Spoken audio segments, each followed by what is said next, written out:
Okay, so hello and welcome back. So today we're going to take a look at the Battle of the River Plate 1939. Okay, this is from Baz Battle. We have done reactions to his First Crusade videos, which are very good, and this video is the same. I'm going to be pausing, so if you do not like extra commentary, because this is what this could basically be about, the original video is in the description. Please go watch that video and give that a like. It's very good. Otherwise, thank you for viewing this video. If you like the video, like and subscribe, and thank you to my Patreons. Otherwise, let's break this one down. It is a cool, drizzling morning, somewhere in the southern Atlantic Ocean. German Panzerschiff Admiral Graf Spee patrols the seas seeking out lone and helpless Allied merchant vessels. The commander of the German warship, Kapitan Zorsi Langsdorff, is standing on the bridge, looking at the broad expanse of the sea. He looks deep in thought. Then, one of the lookouts raises an alarm. The service in the Kriegsmarine is rarely boring, the captain thought. At some distance to the southeast, a convoy protected by what seems to be two destroyers was spotted.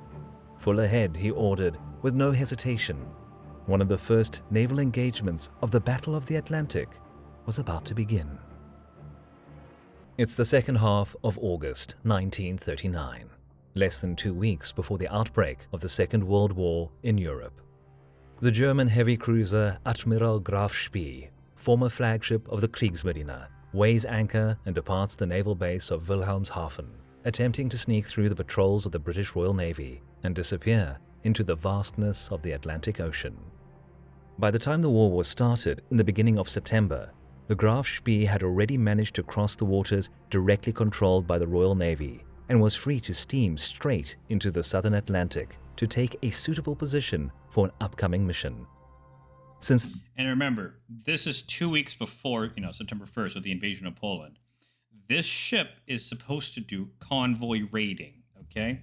The ships in the class of the Deutschland are obviously Deutschland. Okay, so the ships in the Deutschland class, which is what this Panzerschiff is, which is pocket battleship, kind of. Deutschland, obviously. You have Admiral Scheer and Admiral Graf Spee. Okay, so 3 of them were built. They were built under the treaty system. This is before the Germans redo their treaty with the English, with the British, basically, that lets them eventually build the Gneisenau and the Scharnhorst and the Tirpitz and the Bismarck, but the last 2 kind of iffy. But it lets them build the Scharnhorst and Gneisenau. But before them, they had these ships, so they're not exactly new. They're 33 designed ships. Sorry, they are 20s designed ships built in 1929 to 36. Okay, they're not exactly the newest things, but they're pretty new. But the whole idea with these ships is basically they're a cruiser with battleship guns, so kind of like a battlecruiser, but it has cruiser armor. Kind of. It's a small version of a battleship, really. But anyway, convoy raiding. So they're meant to go raid at British shipping. Okay, that sounds fine. The problem is, people knew this at the time, the problem is if you fight a bigger navy with convoy raiders, i.e. surface ships, and you don't have a lot of your own surface ships, what can happen? Example, the British have a massive navy. Everyone knows this. Germany doesn't. Germany says, we'll just convoy raid you with surface raiders. The British are like, cool. So they send their massive fleets and break them up and send them to go deal with the convoy raiders and blow them up. This system came out of the Napoleonic time where, equal peer, for example, France and the UK, kind of equal peer, if they had the Spanish on their side, equal peer in terms of ships, like wood ships, okay? And then these convoy raiders would go out and raid shipping, right? But the reason this worked was because France and Spain combined could roughly kind of equal the British Navy in terms of ships. So the British had to keep a lot of their ships in, obviously, Europe. And France and Spain obviously had to keep a lot of their ships in Europe, but the convoy raiders could go up and down. And the British did the exact same thing with their convoy raiders. Same thing, okay? The problem is Germany has basically not a surface fleet, and the UK has a massive surface fleet. Also, France has their surface fleet. So what ended up happening is they can keep, they can split all their ships off to go hunt these convoy raiders because Germany doesn't have a big navy. If Germany had a big navy and then did convoy raiding, the UK and France would have to keep their big ships in Europe to deal with the German navy. and then the convoy raiders could actually do more damage, but they don't. So the UK is just going to send basically everything it has to go kill these ships. So many of the iconic warships of the German Navy were still unfinished by autumn 1939. The main objective that the Kriegsmarine had early in the war was to disrupt Allied merchant traffic, and the Graf Spee was one of the vessels to carry out this plan. On the 26th of September, the ship's commander, Kapitän Sir Z. Hans Langsdorff, received a message from Berlin authorizing him to set things in motion. The hunt for Allied merchant shipping was afoot. The next 10 weeks turned out to be a dangerous time for Allied merchant shipping in the southern Atlantic. Set loose, the Graf Spee prowled the area, managing to stop and sink several British trading vessels. Though Captain Langsdorff adhered to international treaties and made sure there were no fatalities on the enemy side, the loss of cargo ships and disruption of shipping lanes immediately brought him to the attention of the Admiralty, which is basically the UK's Naval High Command. The Admiralty is basically its own it's almost its own political entity, and it has been in Britain because the Navy is so important to it, especially in the 1800s. But the ships that they're sinking, they are not in convoys, usually. The convoy system is not going to start for a bit after this, and they're just individual ships out there. The Graf Spee, by international rules of war, is supposed to stop the ships, let the passengers and crew get into lifeboats, get away, and then they will sink the cargo ship. That is how they are doing it right now, because they're not being engaged by convoys, right? They're not being engaged by escorts, because these single convoy ships are not escorted, because they're not in the convoy. They're just shipping ships. I like how that's a term, but yeah. As keeping maritime trade free from German threat was vital for the British economy, several hunting groups consisting of British and French warships were formed in no time, with clear orders: track down and neutralize Admiral Graf Spee. Break these ships down for you. The Strasbourg was built to counter the Deutschland class by the French, okay? The Strasbourg and the Dunkirk are two battleships. They're not battle cruisers, they're battleships. And they will do that very efficiently. So the French are obsessed with 14-inch guns, so I believe that's what it is armed with. And they're quad 14-inch guns, so 4 barrels on both turrets. So that's 8 barrels. At forward firing, okay, they have no rear turret. It's a French anomaly, and it actually suits very well for combat. Long story short, check the Drakenifel's video on if you want to know more info about the Strasbourg and stuff about how it actually fires and angles and stuff. But just know that that ship is pretty new, and it's meant to counter the Deutschlands, which it will do. HMS Hermes is a very old ship at this point. It's a very old aircraft carrier. It's actually a converted ship. Basically, the British used after World War I, converted to an aircraft carrier because they didn't want to go over the London Naval Treaty. So, baba da boopy. Ship's very old, cannot take a lot of aircraft, and is actually pretty slow. HMS Renowned is also a ship from World War I that is a battlecruiser that is very old at this point, still can pose a major threat to the Graf Spee if it ever comes in contact, because it's got battleship guns. Battlecruiser is battleship guns on a cruiser, so it has basically cruiser armor, so it can't take a real battleship in a fight, usually, okay? HMS Ark Royal is actually a pretty new aircraft carrier and is pretty formidable. All of this combined is overkill to kill a Graf Spee, but that's what you want to do in war. You don't give your enemy a fair chance. You go for the overkill, and this will, if these ships come in contact with the Graf Spee, you bet they will overkill the ship. But weeks passed, and the German raider evaded confrontation with the enemy warships while still posing a threat to Allied maritime trade in the area. On December 7th, Graf Spee sank her 9th victim, and the total tonnage she had put under the waves exceeded 50,000 tons.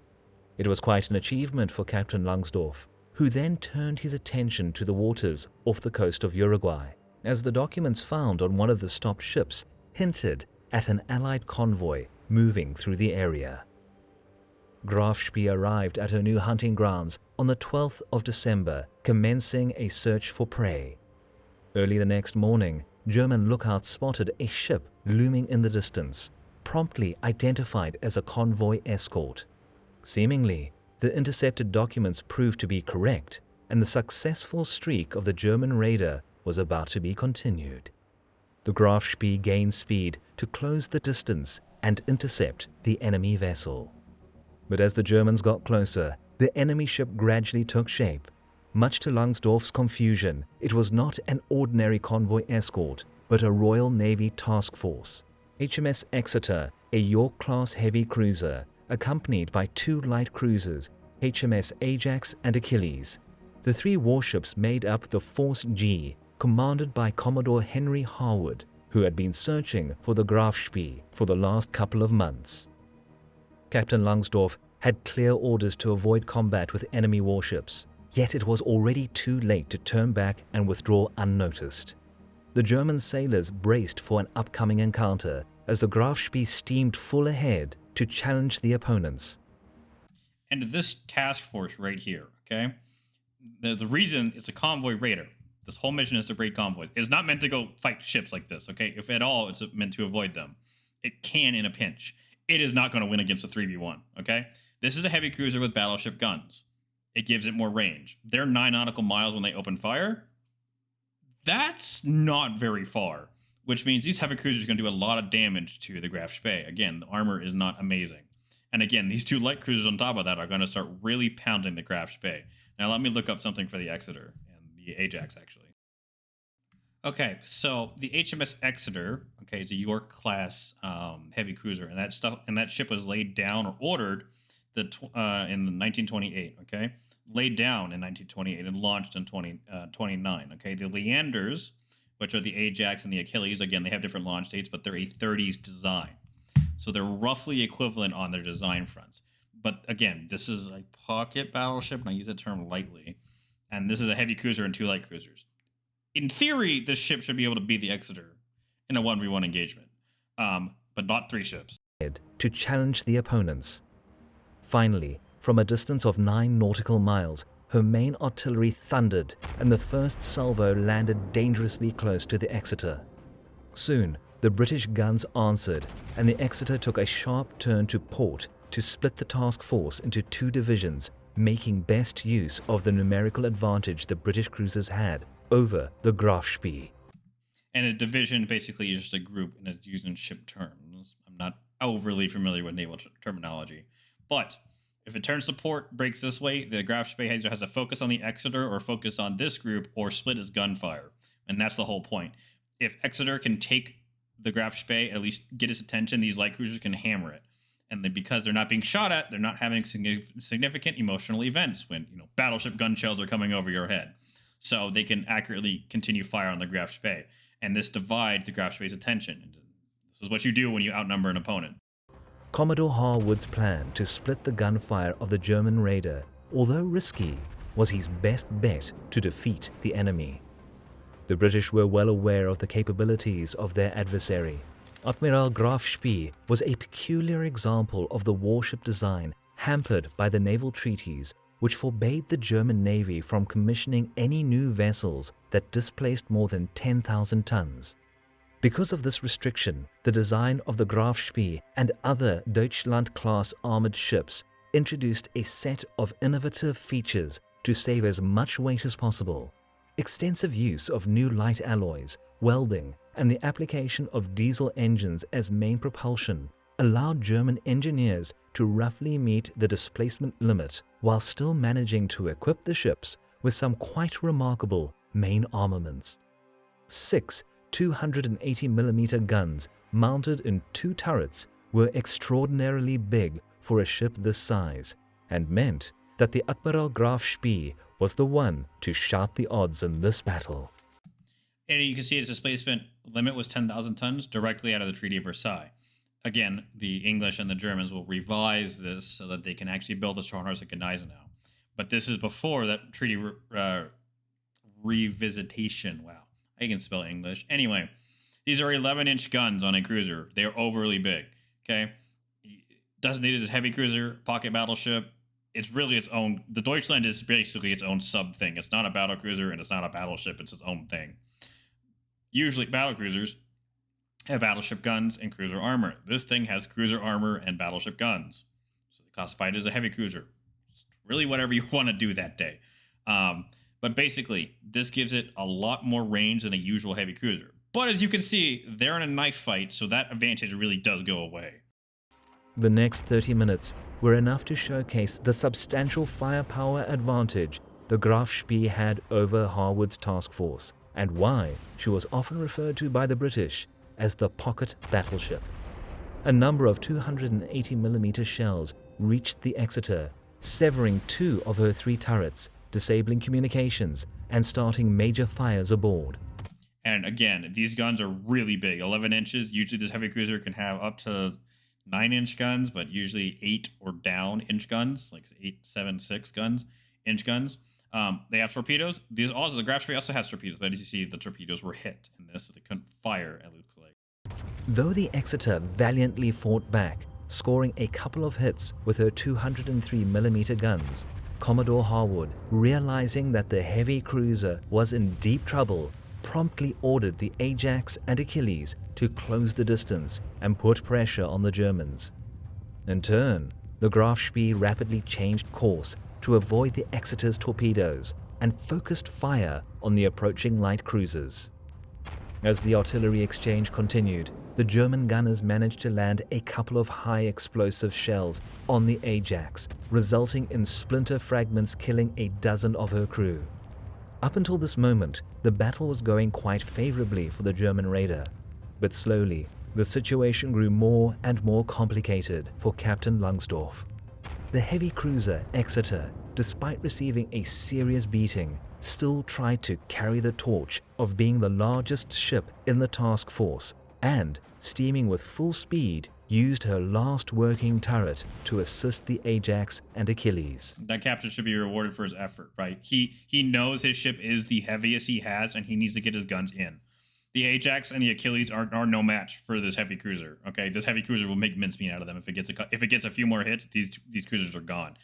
They need to divide his fire. If he only has one turret working, and he's trying to assist the Ajax and Achilles, which is exactly what you need to do, because this fight is not exactly going well for the British right now. The dogged resilience of the Exeter's crew soon brought them back to the attention of the Graf Spee. Langsdorff ordered his main artillery to target the approaching heavy cruiser, and another duel between the two ships ensued. Once again, the difference in armament was clearly apparent. Within the next 30 minutes, more and more 280mm German shells tore through the hull and superstructure of the Exeter, disabling her last working turret and causing her to severely list. Although the British heavy cruiser scored a few minor hits on the Graf Spee, the heavy damage she sustained meant that continuing the fight would mean her certain demise, so the Exeter's captain promptly disengaged. He has no choice. I mean, what is he going to do? He has no guns operational. His ship is listing. It's on fire. It needs to withdraw. I mean, there's literally nothing that can be accomplished here besides, killing themselves, really. So withdrawing is, of course, the right option at this point. And the Achilles and Ajax are going to have to either disengage, which they can do because they're light cruisers. The Graf Spee probably won't follow them, which you might want to do now. Although the German captain had a real chance of finishing the Exeter off, he switched his focus to the remaining threat presented by the light cruisers. Yet just after launching a couple of opening salvos that dealt significant damage to the Ajax, Langsdorff received a dire report that the onboard oil purification plant was crippled, most likely in the fight against the Exeter. Since the diesel engines installed on the Graf Spee could only use processed fuel, this meant that Langsdorff was compelled to find the closest port as soon as possible for his ship to undergo critical repairs. He picked the nearby port of Montevideo and proceeded southwest while the damaged British cruiser shadowed the pocket battleship. This 90-minute-long naval struggle took, in total, 109 lives from both sides. But the story does not end there. Roughly 16 hours later, shortly before midnight, the Admiral Graf Spee entered the River Plate estuary and dropped anchor in the port of Montevideo, the capital of neutral Uruguay. There, the German crew hastened to immediately begin the necessary repairs and maintenance, as the Graf Spee was only allowed to stay for 24 hours to perform repairs in order to comply with the Hague Convention. Yet due to the jostling of German and British diplomats, This period was eventually extended to 72 hours. And again, to the Hague Conventions, basically, if you're a neutral, I mean, again, two countries are fighting. You are a neutral party. You have certain obligations to hold your neutrality, which is you can't help. You can't just let foreign ships into your port, right? You got to give them 24 hours. That's what they did. The Germans and the British actually want to extend the timeline to 72 hours. You may ask why the British want to do this instead of the Germans also want to do this. Germans want to do it to repair their ship. British want to do this so they can get more forces in the area to sink the ship. In the morning of the next day, the German commander assessed his position. The magazines for the big caliber guns were depleted. There were barely enough shells for a 20-minute bombardment. The repairs of the fuel systems were going slow, and in reality needed approximately 2 weeks. On top of that, the German naval command forbade the ship from being interned. The situation was worrying, even more so because of the widespread rumors circulating around the city. Allegedly, the British forces watching over the Graf Spee stay in Uruguay were growing in numbers as a battle cruiser and aircraft carrier arrived to strengthen the force of the Ajax and Achilles, waiting outside the 3-mile line. Which is apparent. This is the 3-mile line. I'm guessing is the neutrality line you can't cross until you have to get out of there. And if that's sitting out there, you literally have die honorably, I guess, or scuttle your ship. Those are your two options. This is why convoy raiding when you have a small navy is not exactly amazing, especially when you have no ability to resupply, because the only way that ship is getting resupplied with new ammunition for its 11-inch guns is to, guess what, go back to Germany, which, guess what, it cannot do. Even under the best circumstances, that would be a miracle if it made it back to Germany. Captain Langsdorff couldn't verify these rumors, as the onboard Oradu float plane was disabled due to damage some days earlier. At last, pressed by his own command on the one side and by the British-leaning authorities of Montevideo on the other, Captain Langsdorff made a decision. On the evening of the 17th of December, before a huge crowd gathered in the port, the German panzer ship Admiral Graf Spee weighed anchor and slowly steamed southwest, upon stopping by around 6 nautical miles off the port. Some minutes later, a huge blast rocked the ship, and it was quickly covered in smoke and flames.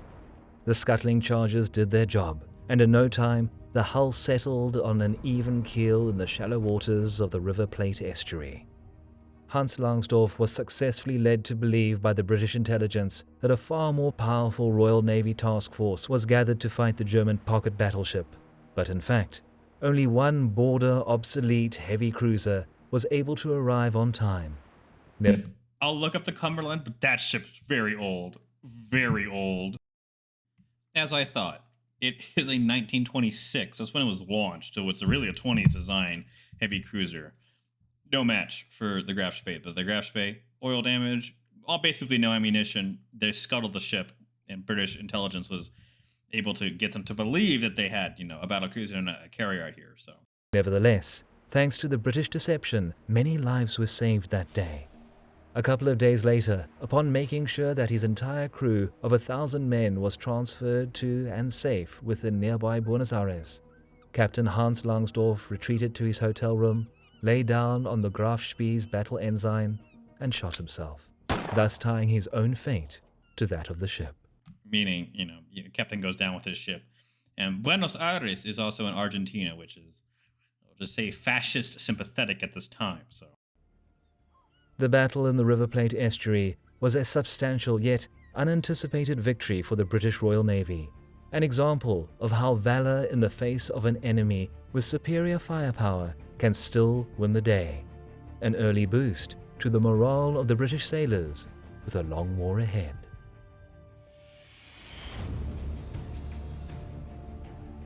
So we'll read these, like we always do for them. Following the Battle of the River Plate, the heavy damage HMS Exeter lipped into the Falkland Islands for repairs and upgrades. Later in the war, Exeter found a lot of action against Japanese before being sunk in the Second Battle of the Java Sea. So she actually goes on to be pretty important.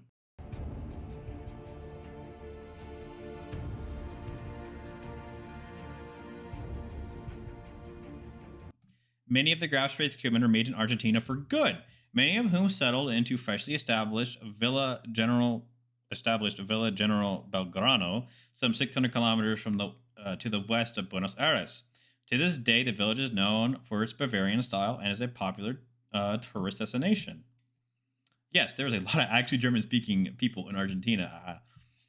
I'm not going to get into that, but you can put two dots together and say Nazi Germany, Argentina, sympathetic to fascists, especially Nazi fascists, and the Israel sends spies there. There are movies about that, about capturing old German people. So there you go.